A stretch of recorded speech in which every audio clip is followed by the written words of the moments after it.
आप आराम से बैठकर इस वीडियो को देख रहे हैं, मगर मैं आपको कहूं, आज जिस जगह पर आप अभी बैठे हो वो जमीन आज से करोड़ों साल पहले 8,500 डिग्री के तापमान से उबल रही थी, या जिस जगह पर आप बैठे हैं वो जगह लाखों सालों तक बर्फ से ढकी हुई थी।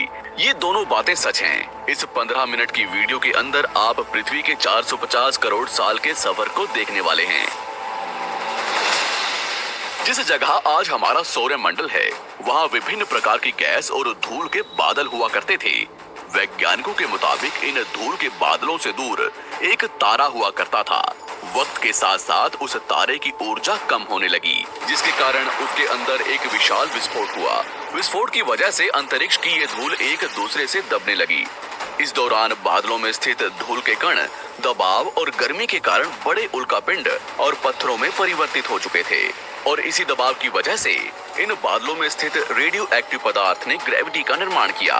इस ग्रेविटी के कारण बीच में हाइड्रोजन और हीलियम इकट्ठा होने लगे। बीच के इस भयंकर दबाव के कारण एक विशाल विस्फोट हुआ, और इसी विस्फोट के कारण हमारे सूरज का जन्म हुआ। अंतरिक्ष में फैले एस्टेरॉयड यानी क्षुद्र ग्रहों में भारी वजन की वजह से सूरज के करीब आकर सूरज की परिक्रमा करने लगे। धीरे धीरे इन्हीं एस्टेरॉयड में भारी टकराव हुआ, जिसके फलस्वरूप मरकरी, विनस, अर्थ और मार्स जैसे ग्रहों का निर्माण हुआ। वैज्ञानिकों के मुताबिक उस वक्त पृथ्वी और मार्स यानी मंगल ग्रह के बीच थिया नामक ग्रह सूरज की परिक्रमा किया करता था। पृथ्वी पर ग्रेविटी होने की वजह से सूरज की परिक्रमा करने वाले एस्टेरॉयड अब पृथ्वी की परिक्रमा करने लगे, और धीरे धीरे करोड़ों सालों तक ये पृथ्वी पर गिरते रहे। और ऐसी ही घटना हमारे पड़ोसी ग्रह थिया पर भी हो रही थी, जिसके कारण थिया पृथ्वी के और करीब आने लगा और आकर पृथ्वी से टकराया।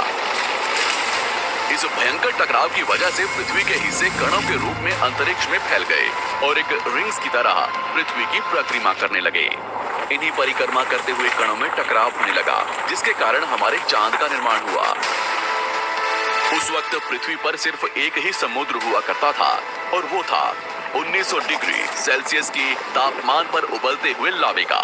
उबल रही थी वो सारी चीजें जिसे आज आप अलग अलग नाम से जानते हैं। वक्त के साथ साथ पृथ्वी धीरे धीरे ठंडी हो रही थी, जिसके कारण पृथ्वी के भारी तत्व जैसे धातु और रेडियो एक्टिव पदार्थ पृथ्वी के केंद्र में जाकर इकट्ठा हो गए, और हल्के पदार्थ पृथ्वी की सतह पर आ गए। लाखों सालों तक पृथ्वी पर उल्कापिंडों की बरसात हुई, और इन गिरते हुए उल्कापिंडों में जमा था नमक, मिनरल्स और पानी। करोड़ों सालों तक इन उल्कापिंडों की बरसात होती रही, और धीरे धीरे पृथ्वी की ऊपरी सतह पानी से ढकने लगी। वैज्ञानिकों के मुताबिक यही वो वक्त था जब दूर गहरे पानी के अंदर निकलते ज्वालामुखियों से पहली बार सूक्ष्म जीवों का निर्माण हुआ। लाखों सालों बाद एक वक्त ऐसा आया जब पृथ्वी की पूरी सतह पानी से ढक चुकी थी। हमारी पृथ्वी के सबसे अंदर का कोर रेडियो एक्टिव पदार्थ से बने होने की वजह से हरदम गर्म होता रहता है, लेकिन जब भी पृथ्वी की ऊपरी जमीन ठंडी हो जाती है, तब पृथ्वी के अंदर की गर्मी बाहर नहीं निकल पाती, जिसके कारण ज्वालामुखियों का निर्माण होता है। और उस वक्त कुछ ऐसा ही हुआ। पानी से ढकी हुई पृथ्वी पर हजारों की तादाद में ज्वालामुखी निकलने लगे, और आने वाले लाखों सालों तक इन ज्वालामुखियों का निकलना जारी रहा, जिससे पानी के ऊपर जमीन का निर्माण हो रहा था। इस वक्त भी पृथ्वी पर वातावरण ना होने की वजह से अंतरिक्ष से उल्कापिंडों की बरसात हो रही थी।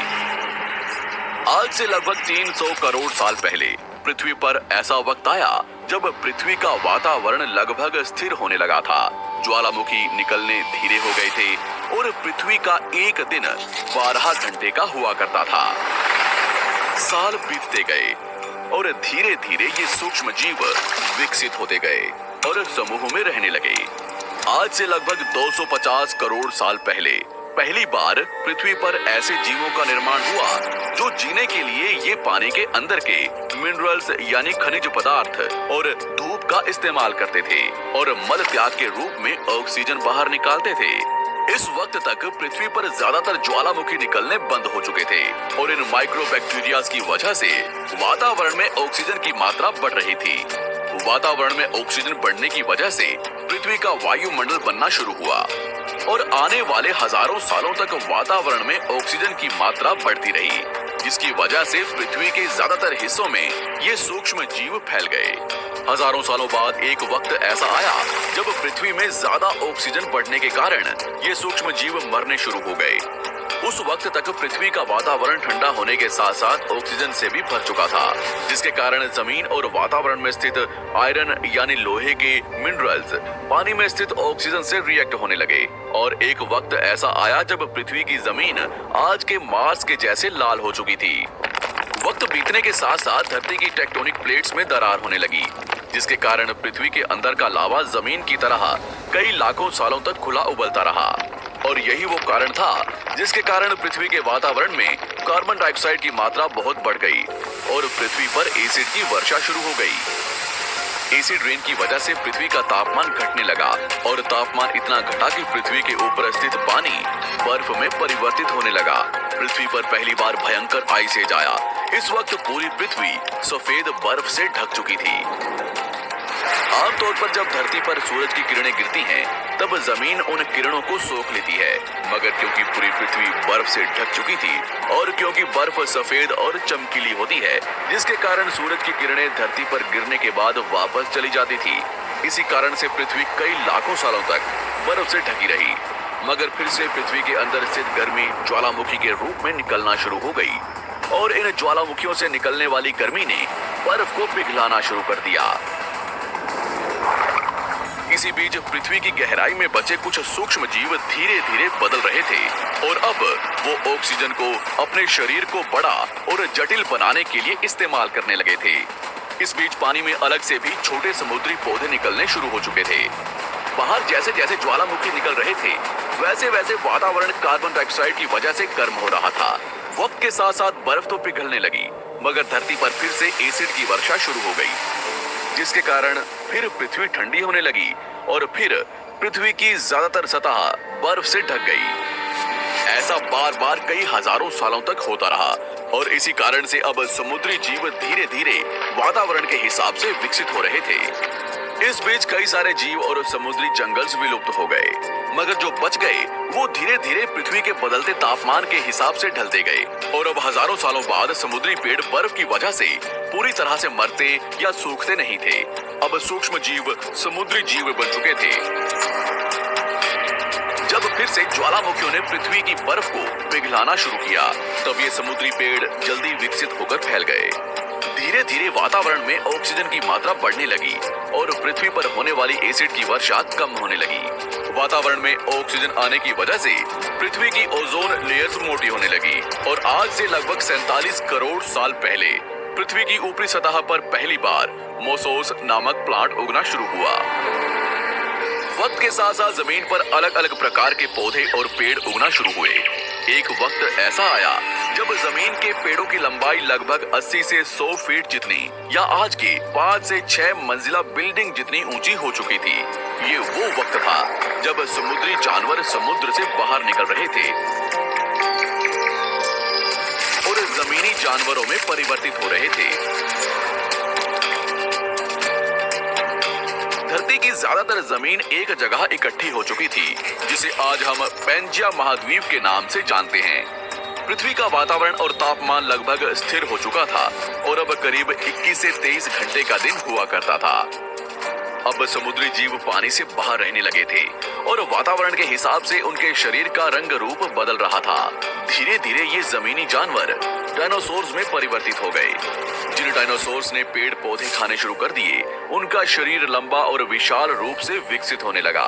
कुछ डायनासोर्स शिकार किया करते थे, जिसके कारण वे छोटे और तेज होते चले गए।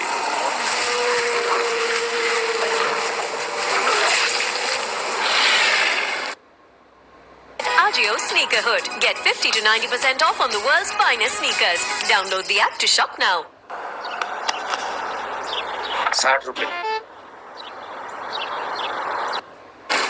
पृथ्वी की ऊपरी जमीन एक जगह इकट्ठी होने के कारण ज्यादातर जमीन रेगिस्तान और बंजर हो चुकी थी। ज्यादातर जंगल समुद्र के करीब हुआ करते थे, जिसमें डायनासोर्स रहा करते थे। आज से लगभग 20 करोड़ साल पहले पैंजिया महाद्वीप टूटना शुरू हो गया।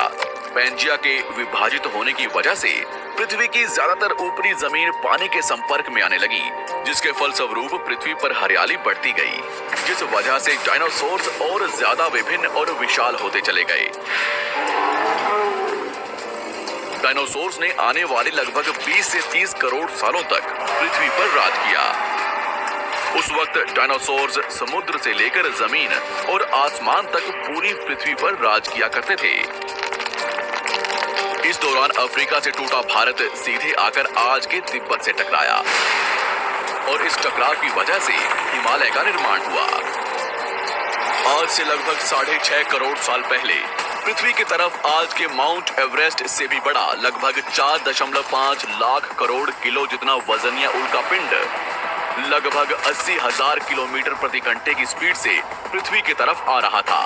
पृथ्वी की सतह को छूते ही उसमें भयंकर आग लगी और वो जलते हुए सीधा पृथ्वी से टकराया। इस टकराव से निकलने वाली ऊर्जा आज के 10 करोड़ परमाणु बम एक साथ फटने के बराबर थी। जहां ये उल्का पिंड गिरा, वहां के जानवर और पेड़ तुरंत भाप बनकर जल गए। गिरते ही पृथ्वी पर पूरी तरह धूल फैलने लगी, समुद्र में भयंकर बाढ़ आने लगी। भूकंप और आग ने पृथ्वी को जलाना शुरू कर दिया। कुछ ही घंटों में पूरी पृथ्वी के वातावरण में हानिकारक गैस और धूल की वजह से पृथ्वी नर्क हो चुकी थी। डायनासोर्स, घुटन, आग और भूखमरी से पूरी तरह विलुप्त हो गए। इस वक्त हमारे पूर्वज जमीन के अंदर रहा करते थे, जिसके कारण वो इस विशाल प्रलय से बच गए। पृथ्वी का वातावरण पूरी तरह से काला और अंधेरा हो चुका था, जिससे धूप भी जमीन तक नहीं पहुंच पा रही थी। पृथ्वी के पेड़ और ज्यादातर जानवर विलुप्त हो गए। वातावरण में धूल और हानिकारक गैस के कारण पृथ्वी पर फिर से एसिड की वर्षा शुरू हो गई और फिर पृथ्वी ठंडी होकर बर्फ से ढक गई। लेकिन इस बार पृथ्वी की बर्फ लाखों सालों तक नहीं जमी रही और 80 से 90 हजार साल बाद ये बर्फ पिघलनी शुरू हो गई। जैसे ही धरती पर वातावरण फिर से पहले जैसा होने लगा, वैसे ही ये छोटे जीव जमीन से बाहर आना शुरू हो गए। उस वक्त पृथ्वी की बर्फ पिघलनी शुरू ही हुई थी, जिसके कारण अफ्रीका में घने ठंडे जंगल हुआ करते थे और इसी बीच ये जमीनी जीव बंदरों में परिवर्तित हुए। मगर जैसे जैसे पृथ्वी गर्म होने लगी, वैसे वैसे अफ्रीका के ये जंगल सूखने लगे। जंगल की चीजें खाने वाले बंदरों को खाने की कमी होने लगी। खाने की तलाश में इन बंदरों ने अपने पैरों पर चलना शुरू कर दिया, जिससे उन्हें दूसरे जानवरों के शिकार करने में मदद मिलती थी। धीरे धीरे बंदर एप्स यानी वानर में परिवर्तित हुए। खाने की तलाश में ये एप्स पृथ्वी के दूसरे हिस्सों में फैलने लगे और धीरे धीरे उनके शरीर का रंग रूप वहाँ के मौसम के हिसाब से बदलता गया। वक्त के साथ साथ हम आदिवासी बने। हमने हथियारों से लेकर आग का आविष्कार किया। हम धीरे धीरे इंसान के रूप में विकसित हुए। हमने धर्म से लेकर परिवार, भाषा और संस्कृति का निर्माण किया और वक्त के साथ साथ हम विकसित होते चले गए और आज हम इस पृथ्वी की सबसे विकसित प्रजाति बन चुके हैं। पृथ्वी को आज के जैसे बनने में लगभग 450 करोड़ साल का वक्त लगा है और हमें एक छोटे जमीन में रहने वाले जानवर से इंसान बनने में कई लाखों सालों का। मगर हमने इन 100 सालों में जितना पृथ्वी को गंदा और तबाह किया है, उतना आज तक किसी भी प्रजाति ने नहीं किया होगा। हम फिर से धरती को गर्म कर रहे हैं और कार्बन डाइऑक्साइड की मात्रा बढ़ा रहे हैं। वैज्ञानिकों का मानना है कि पृथ्वी पर फिर से विशाल परिवर्तन होने वाला है। भविष्य में पृथ्वी कैसी होगी, जानेंगे हमारी अगली वीडियो में।